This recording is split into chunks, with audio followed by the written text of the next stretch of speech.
Hello everyone, कैसे हैं आप सब। एग्जाम ट्रिक्स में आपका स्वागत है। देखो दोस्त, इंडियन एयरफोर्स यानी इंडियन एयरफोर्स भारतीय वायुसेना ने अपनी वैकेंसी निकाली है। इसके बारे में डिटेल में बात करेंगे। क्या क्या चीज़ें हैं आपके लिए, क्या क्या ज़रूरी है, कितनी क्या चीज़ें लगेंगी। ठीक है दोस्त, सब कुछ बात करेंगे। सबसे पहले तो आपको ये बता दूँ कि ये वैकेंसी निकली है, जो आपको पता है कि इसे अग्निवीर वायु इनटेक 1/2026 कहते हैं। अग्निवीर वायु, ठीक है दोस्त, आप ये जानते हैं। देखो, उससे पहले मैं आपको ये बताऊं कि percent of the new HR methodology introduction Agniveer वायु अंडर अग्निपथ स्कीम के अंडर निकाली गई है। इसमें केवल अनमैरिड, चाहे मेल हो या फीमेल, दोनों अनमैरिड होना चाहिए, वही अप्लाई कर सकते हैं। ठीक है। Candidate for the selection test from 22 March से 2025 से रखा गया है अग्निवीर वायु का। Selection test is not for the selection as commission officer. Selection test का मतलब ये नहीं हुआ कि आप सेलेक्ट हो गए हैं। जब वो आप एक स्टेज होगा, देन दूसरा स्टेज होगा, फिर रनिंग, सारी चीज़ें इसमें आपको पता है कि फिजिकल बहुत होता है। तो वो सारी चीज़ें जब आप क्वालिफाई करेंगे, देन आपको बुलाया जाएगा, आपका सिलेक्शन होगा। ठीक है। बात करते हैं कि examination is valid for the Agniveer Vayu intake 1/2026 तक वैलिड रहेगा। ठीक है। Online registration shall be commission, ये 7 जनवरी से चालू होने वाला है 2025 से, और क्लोज होगा 27 जनवरी, यानी 21 दिन की विंडो आपको मिल रही है। दोनों डेट शामिल करी गई है दोस्त। आप केवल ऑनलाइन रजिस्ट्रेशन कर सकते हैं, इसके अलावा आप ऑफलाइन नहीं कर सकते। ठीक है। No offline registration will be commission. ठीक है। कोई डॉक्यूमेंट्स आपको रजिस्ट्रेशन में ऑफलाइन नहीं भेजना होगा। एलिजिबिलिटी क्राइटेरिया की बात करूं दोस्त, देखो डेट ऑफ बर्थ सबसे पहले। तो डेट ऑफ बर्थ 1 जनवरी 2005 से पहले आपका जन्म नहीं हुआ होना चाहिए, और 1 जुलाई 2008 के बाद का नहीं हुआ होना चाहिए। ये दोनों डेट शामिल है। दोनों डेट अगर हैं तो ठीक है, आप अप्लाई कर सकते हैं।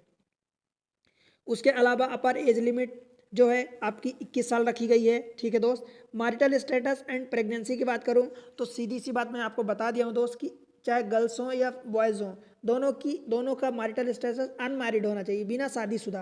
एंड एक खास बात ये कि जो वोमेन या फीमेल्स गर्ल्स हैं, वो प्रेगनेंसी नहीं होनी चाहिए, अदरवाइज वो डिस्क्वालीफाई हो जाएंगे। ठीक है। एजुकेशनल क्वालिफिकेशन की बात करूं दोस्त, तो साइंस सब्जेक्ट रखी गई है। साइंस सब्जेक्ट में आपको पता है कि इंटरमीडिएट यानी जो 10+2 ट्वेल्थ का एग्जामिनेशन है, equivalent examination in mathematics, physics and English आपको होना चाहिए रिकॉग्नाइज बोर्ड से। मिनिमम 50% मार्क्स इन तीनों में मिला के होना चाहिए, और इंग्लिश में मिनिमम 50% मार्क्स होना चाहिए। ठीक है दोस्त।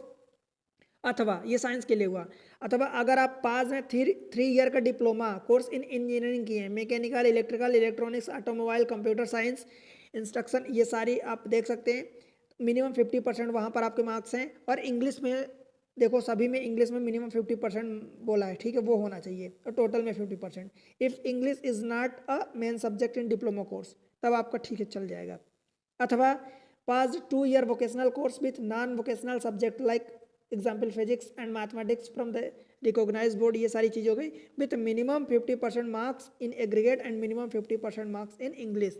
यानी टोटल का भी मिनिमम चाहिए, 50% होना चाहिए, इंग्लिश में तो 50% होना ही है।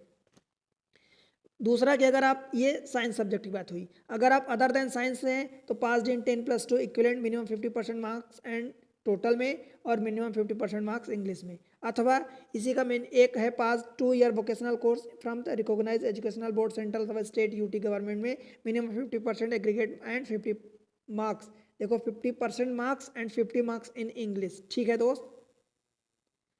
अब ये सारी चीज़ें मैं आपको बता दिया हूँ। देखो, कुछ और चीज़ों की बात कर लें तो मैंडेटरी मेडिकल स्टैंडर्ड, आपको पता है कि इनमें मेडिकल स्टैंडर्ड बहुत होता है, अच्छे तरीके से होता है, अच्छे लेवल पर होता है दोस्त। यहाँ पर आपको हाइट रखी गई है, मेल के लिए मिनिमम 152 सेंटीमीटर, 152 सेंटीमीटर, फीमेल के लिए भी 152 सेंटीमीटर ही रखी गई है।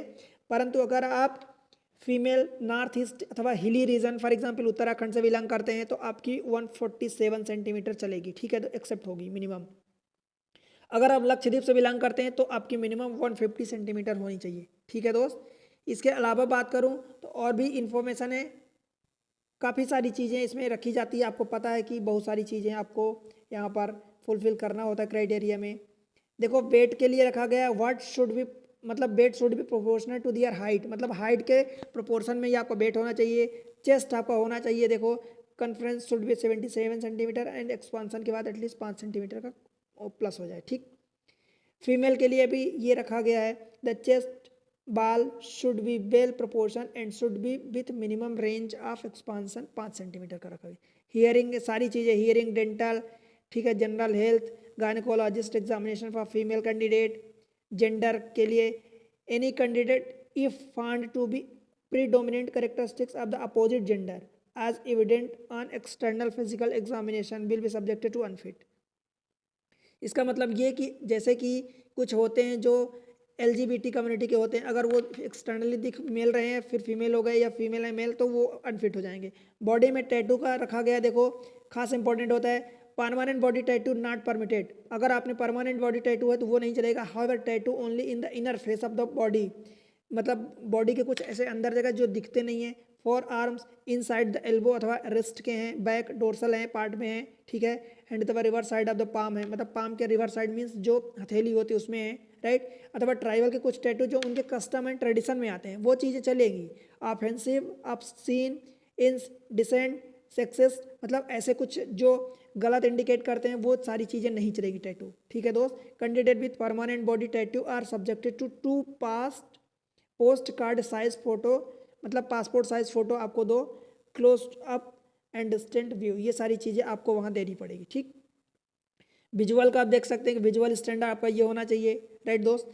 फिर बात करें कि ये consumption of the narcotic drug and psychotropic NDPS जिसको बोलते हैं, ये पूरी तरह से देखो जीरो टॉलरेंस बोला है कि अगर आप कहीं भी कोई भी अगर ड्रग यूज़ करते हैं तो आप पाए जाएंगे किए हुए तो आपको डिस्क्वालीफाई कर दिया जाएगा। सिख कैंडिडेट के लिए बात करी गई कि अगर वो अपना हेयर एंड मोस्टोज, मतलब दाढ़ी एंड जो मूछ हैं वो अगर आप नहीं बनवाते, उनके कस्टम ट्रेडिशन में आता है तो उनका चलेगा, और उसी के अकॉर्डिंग अपनी फ़ोटो बियर्ड एंड मोस्टोज में लगवाएंगे, ठीक है दोस्त, तो उनका चल जाएगा। बाकी चीज़ें आप देख सकते हैं कि टर्म्स एंड कंडीशन में एम्प्लॉयबिलिटी लीव्स आपको सारी चीज़ें दी जाएंगी। एनुअल लीव 30 दिन की दी जाएगी। Sick leave based on the medical advice by competent medical authority, ठीक है, मेडिकल एंड CSD सारी चीज़ें आपको मिलेगी।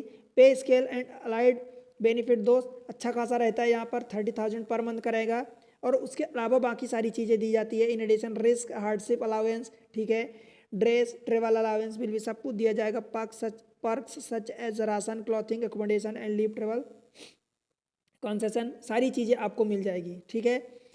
फिर टर्मिनल पीरियड जैसे 4 साल का रहता है। सेवा निधि पैकेज जो बोलते हैं कि आपने जो सेवा दी उसका सेवा निधि आपको उसके रिवार्ड्स में मिलेगा। तो सेवा निधि जब आपका कंप्लीट होगा दोस्त, देखो सबसे पहले बात बताऊँ तो 4 साल तक आपकी सैलरी कैसे मिलेगी। पहले साल 30,000 सैलरी होगी, उसमें से 21,000 आपके हाथ में आएगी, 9,000 काट लिया जाएगा, ठीक है दोस्त, आपके कॉर्प्स में चला जाएगा 30%।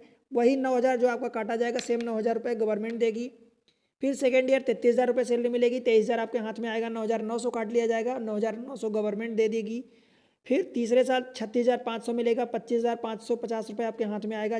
चौथे साल 40,000 रुपये मिलेगा और आपके हाथ में 28,000 आएगा, 70%, ठीक है। 70% हर साल आपके हाथ में आएगा, 30% जमा हो जाएगा कॉप्स में, आपके कंट्रीब्यूशन हो जाएगा आपकी तरफ से। और दोस्त उतना ही जितना आपकी तरफ से कंट्रीब्यूशन होगा उतना ही गवर्नमेंट देगी। टोटल 4 साल के बाद आपको देखो एक बार में जो Agniveer corps fund after 4 year 5.02 lakh आपने जमा किया, और इतना ही गवर्नमेंट मिला के आपको 10,04,000 रुपये देगी, ठीक है, सेवा निधि पैकेज ये 4 साल बाद मिलेगा। फिर अग्निवीर बायो, ये सारी चीज़ें हैं कि आप देख सकते हैं, ठीक है दोस्त। और आगे बात करूं तो देखो क्या है, देखो दोस्त टेस्ट होने वाला है, जो ऑनलाइन टेस्ट होगा उसमें से फेज़ 1 एंड फेज़ 2 होगा, जो आपका एडमिट कार्ड है आपके रजिस्टर्ड मेल ID पर आएगा, ठीक है दोस्त।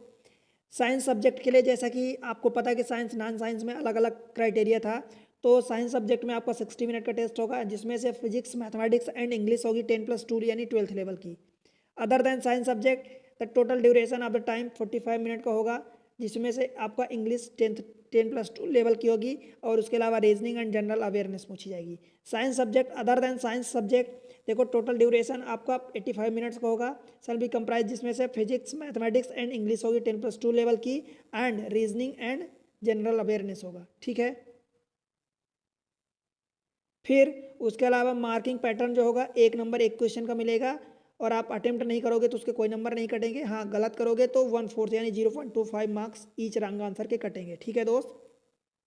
मार्क स्कोर देखो फेस जो 1 होगा स्टार 1, जिसको स्टार फेस 1 बोलेंगे, नॉर्मलाइज होगा, नॉर्मलाइज होने के बाद आपके पास स्कोर आएगा ठीक है दोस्त। उसी के बेसिस पर आप फेज़ 2 के लिए शॉर्ट लिस्ट किए जाएंगे अगर आप पहले फेज़ को निकालते हैं तो, एंड फाइनल मेरिट लिस्ट निकलेगी वो भी नॉर्मलाइज मार्क्स के साथ ही निकलेगी, ठीक है दोस्त। Cut off marks for the shortlisting phase 2 testing में vary state to state and vacancy, क्योंकि वैकेंसी सारे स्टेट में अलग अलग है और इंटर स्टेट में, ठीक है दोस्त।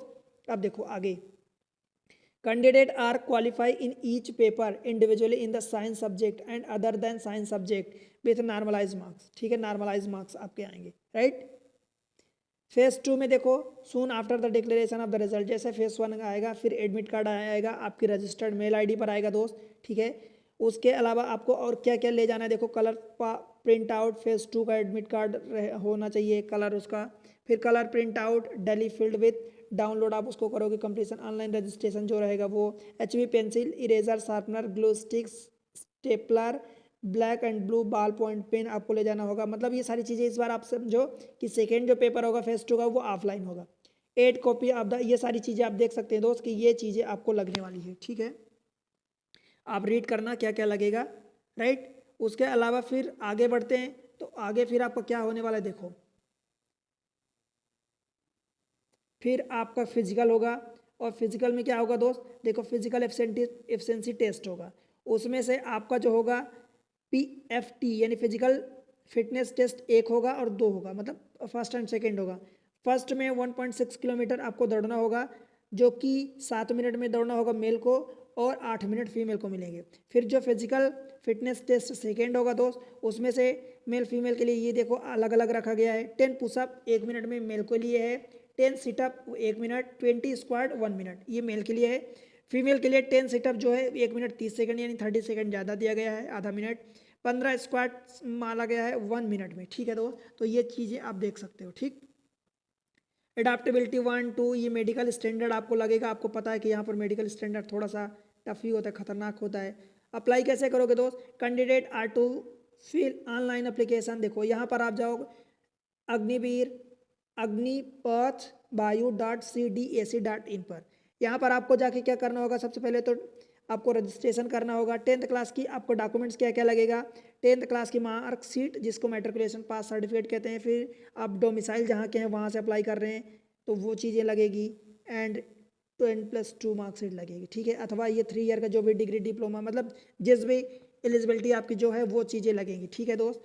फिर एग्जामिनेशन फ़ी की बात करूँ तो 550 रुपये प्लस GST जो भी लगेगा, मान लो कि 50 रुपये के आसपास, तो लगभग ये 600 रुपये के आसपास आपका रजिस्ट्रेशन फीस लगेगा अप्लाई करने के लिए। रिफंड पॉलिसी ये है कि अगर एक से ज़्यादा बार मल्टीपल टाइम्स कर देते हैं तो जो डेट रखी गई, डेट जब एंड होगी अप्लाई करने की, तो अगर एक ही आईडी पर आपने एक से ज़्यादा बार पेमेंट कर दिया है तो बाकी पेमेंट आपका रिफंड आ जाएगा, ठीक है। अपना आपका खुद का आधार कार्ड सारी चीज़ें होनी चाहिए, ठीक है दोस्त। बस यही इन्फॉर्मेशन है, आप अप्लाई करो। और कहाँ से अप्लाई कर रहे हो, कौन से जोन के लिए, कहाँ से देख रहे हो वीडियो, ये सारी चीज़ें इन्फॉर्मेशन में बताओ दोस्त। आप साइंस के हैं कि नॉन साइंस के हैं, कौन से बैकग्राउंड से हैं, कौन से पोस्ट के लिए, कौन सी एलिजिबिलिटी आपकी, ये सारी चीज़ें इन्फॉर्मेशन में यहाँ आप कमेंट सेक्शन में बताएं। मैथमेटिक्स के लिए दोस्त जहाँ मैथमेटिक्स पूछी जाएगी, इसी चैनल पर एग्जाम ट्रिक्स पर आपको एक से बढ़कर एक धांसू ट्रिक्स बनाई गई है, बताई गई है, सब कुछ समझाया गया है, सेपरेट प्लेलिस्ट बनी है आपके लिए, आप उसको जाके देखो और कमेंट सेक्शन में प्यारा सा कमेंट्स मेंशन करो और बताओ कि आपको ये इन्फॉर्मेशन कैसी लगी। आप फॉर्म कब अप्लाई कर रहे हैं, फटाफट अप्लाई करो, ठीक है दोस्त। डेट का ध्यान रखना, ठीक है, 7 जनवरी से 27 जनवरी के बीच ध्यान रखना, ठीक। और बस वीडियो को लाइक कर दो, चैनल को सब्सक्राइब कर दो और मैथमेटिक्स सीखो दोस्त, आप ही के चैनल है, आप ही का, ठीक है। और अप्लाई करो, पढ़ो और बढ़ो, ठीक है। Bye bye.